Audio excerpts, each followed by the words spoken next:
The Huffington Post has accused unruly white people of flying into a destructive rage, in response to Nike's latest Just Do It ad featuring Kaepernick.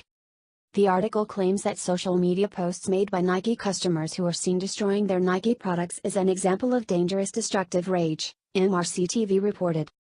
Unruly whites were seen vandalizing property, damaging well-mown lawns and setting fire to running shoes that had chiefly been worn for purposes other than running, the Huffington Post article exclaims. Describing white former Nike customers who burn their shoes as unruly, seems more than a bit inconsistent considering that the media rarely attached such descriptions to black protesters who engaged in far more destructive rage, in Baltimore and Ferguson.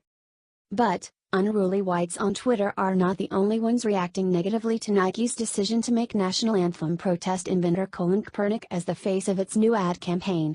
A growing list of individuals and organizations are acting to relate their displeasure. To name just a few, country star John Rich, for instance, tweeted out his criticism of Nike. Rich even promoted a boycott of the sportswear giant. Actor James Woods told fans that he directed his stockbroker to dump all Nike stocks. The National Association of Police Organizations is also calling for a boycott of Nike over the anti-police protesters' Nike debut. And the College of the Ozarks dropped its association with Nike, as well.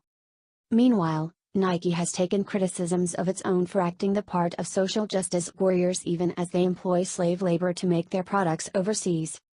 Nike took criticism for laying off 1,400 American workers and replacing them with slave labor in countries like Vietnam, China, Indonesia, and Honduras in business practices going back decades.